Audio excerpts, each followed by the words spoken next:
بسم الله الرحمن الرحيم. الحمد لله رب العالمين، والصلاة والسلام على مولانا رسول الله وعلى آله وصحابته ومن والاه. لا زال النقاش دائرا بعد انتهاء موازين حول العين التي ترمز إلى الماسونية التي ظهرت لأول مرة، وكانت تظهر في أوروبا بغير مشاكل في مهرجاناتها، وظهرت على أرض الحرمين، خاصة أرض الحرمين وما يقع فيها اليوم، إلى الدرجة التي يصور الآن بعض هؤلاء المنتمين إلى دولة الاحتلال أنفسهم في مسجد رسول الله كهذا الفيديو الأخير. لا حول ولا قوة إلا بالله. والله تعالى يقول: إنما المشركون نجس فلا يقربوا المسجد الحرام بعد عامهم هذا. والله إنها إهانة لهذه الأمة، كل هذه الأمة. فلا حول ولا قوة إلا بالله العلي العظيم. لكن ليس هذا موضوعي، هذا الشيء بالشيء يذكر فقط. فإن هذه العين التي تراقب العالم والتي تريد أن تلتف حولها كالتنين من أجل دفعها لعبادة الشيطان وتهيئ الأرض لصاحب العين الواحدة الدجال، ليخرج على الناس في أكبر فتنة للأمة. لا زال الناس يناقشون ما هي الماسونية. لا إله إلا الله محمد رسول الله. اسمع أحبابي، نقول لكم ببساطة قضية الماسونية. ما معنى الماسونية؟ لماسونري، البناؤون الأحرار. أنا ما أعطيكوش نبذة تاريخية فوقاش بانت، واش مع نوح، واش مع عيسى عليه السلام، واش مع حراس المعبد. لا لا لا، لماسونري، البناء الأحرار. هذو البناء الأحرار ما هو قصدهم؟ ما هو قصدهم؟ يبني واسمه إنهم يحشدون كل الطاقات في العالم من أجل بناء هيكلهم المزعوم على أنقاض المسجد الأقصى، حيث تدور رحى معركة لم يشهد التاريخ لها مثيلا، حيث يجتمع العالم بخيله ورجله وصولته وصولجانه،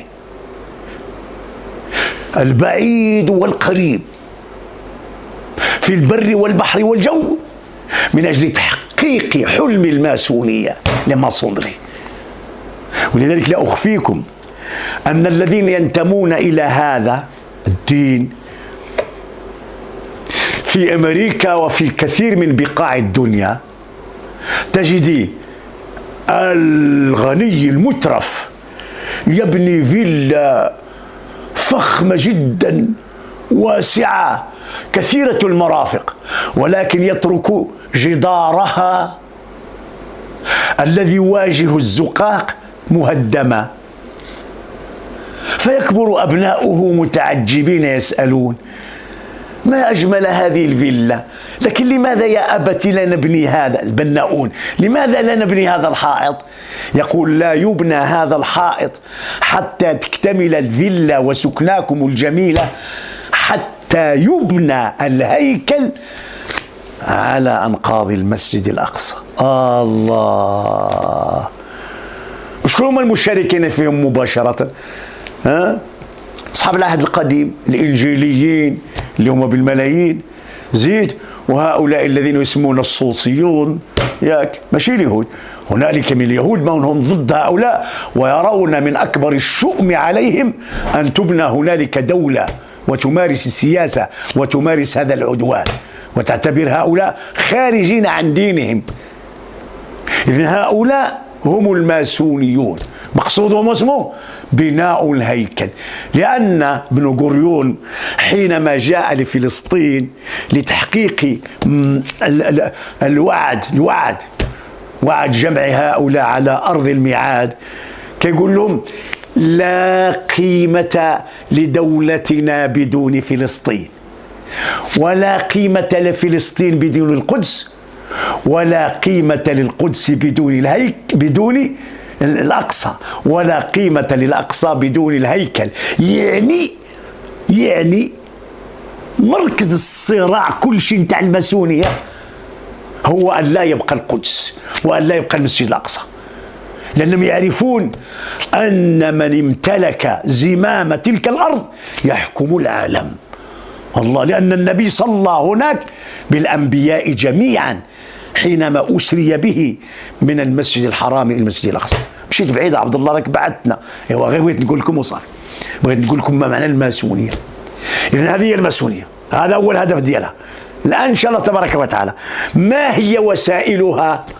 الوسائل تحلل واسمه إن شاء الله تبارك وتعالى لتحقيق ذلك. واسمه هو ايوا قول واسمه الذي يقف ضدها، واسمه الإسلام. اش من الإسلام؟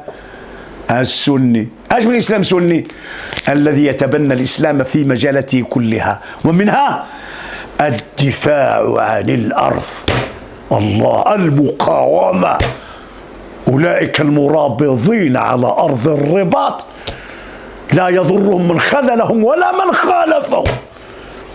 الله الله. فكيف إذن يستطيعون أن يزيحوا ذلك عند الشعوب الإسلامية؟ قول لك يديروا، قال لك سيدي خص يهدمون. ماذا يهدمون؟ الجذور النفسية والحواجز النفسية ما بين الأديان.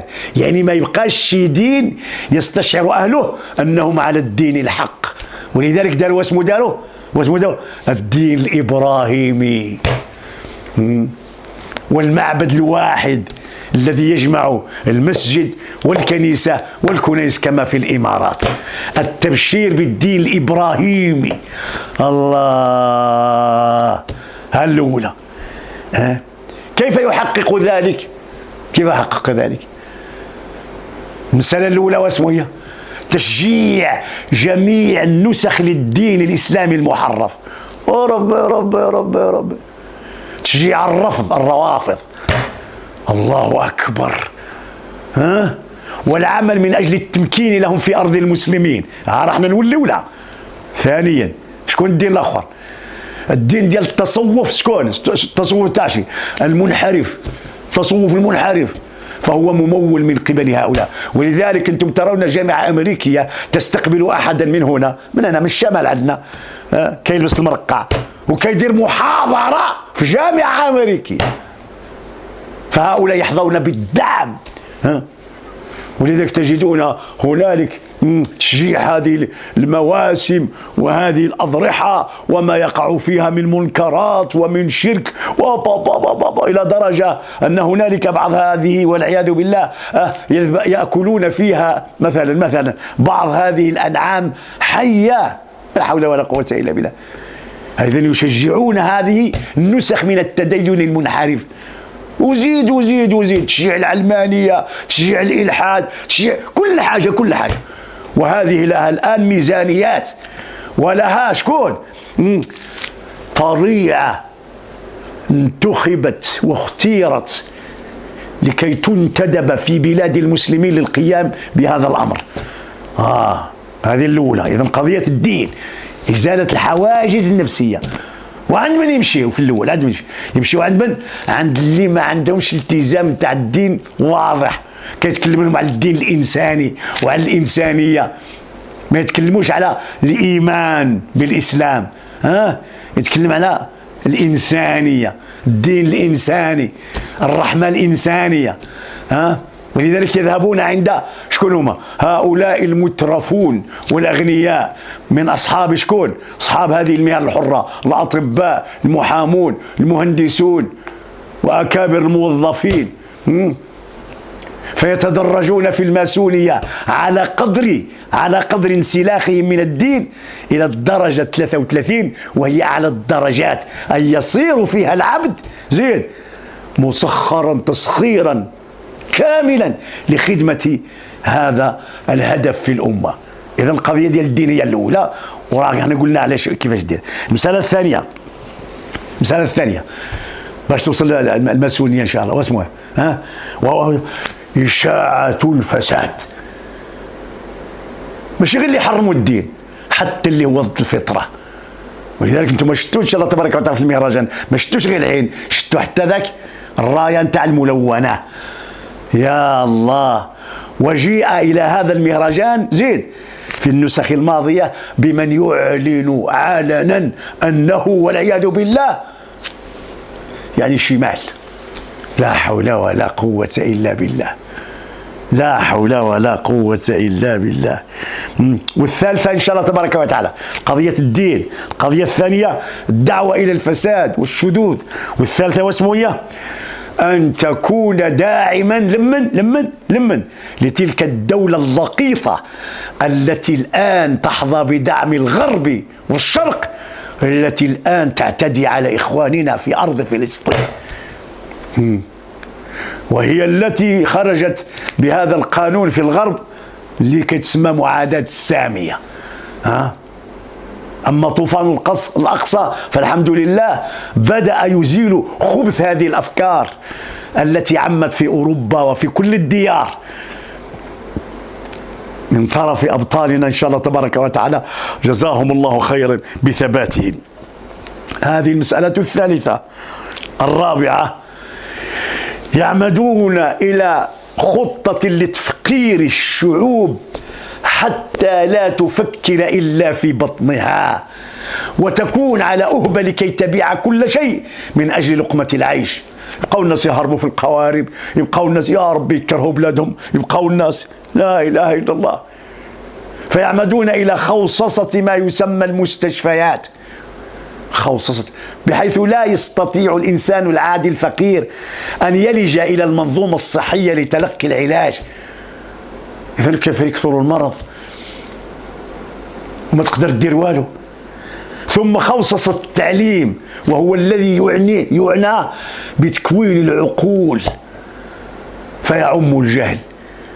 فلا تنجح مسألة الماسونية في بث سمومها وأفكارها إلا بتجهيل أبناء البلد، والطريق لتحقيق ذلك خوصصته بحيث لا يتأتى لأغلب السكان والذين أغلبهم فقراء أن يحصلوا على تعليم جيد.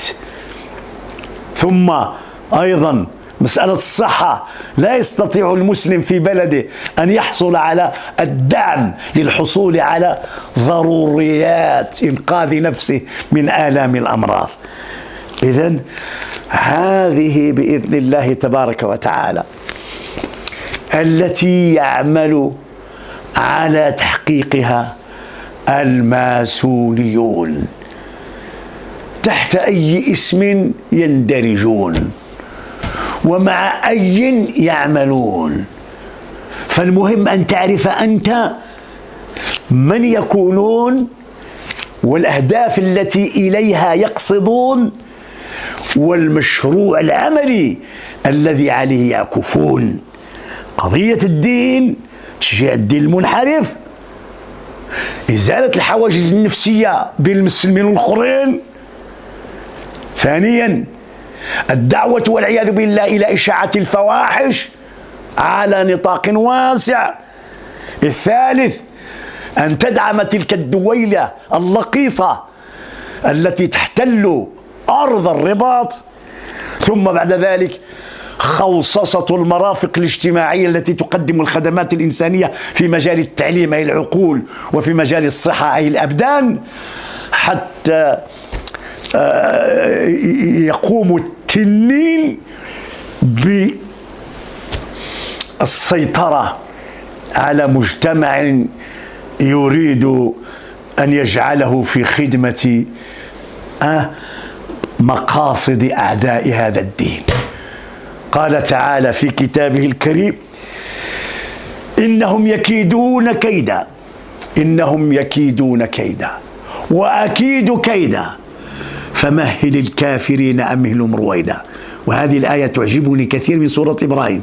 قال تعالى: ولا تحسبن الله غافلا عما يعمل الظالمون إنما يؤخرهم ليوم تشخص فيه الأبصار مهطعين مقنعي رؤوسهم لا يرتد إليهم طرفهم وأفئدتهم هواء وأنذر الناس يوم يأتيهم العذاب فيقول الذين ظلموا ربنا أخرنا إلى أجل قريب نجيب دعوتك ونتبع الرسل أولم تكونوا أقسمتم من قبل ما لكم من زوال وسكنتم في مساكن الذين ظلموا أنفسهم وتبين لكم كيف فعلنا بهم وضربنا لكم المثال. اسمع لها الآية: وقد مكروا مكرهم وعند الله مكرهم وإن كان مكرهم لتزول منه الجبال. يا أخي، الله تعالى يقول وإن كان مكرهم لتزول منه الجبال. آن الأوان لكي يرتفع وعي المسلمين إلى ما يخطط لهم في هذه اللحظات العصيبة حيث غربة الدين. اللهم صل وسلم وبارك على حبيبنا محمد. اللهم جنب بلدنا الفتن ما ظهر وما بطن، والحمد لله رب العالمين.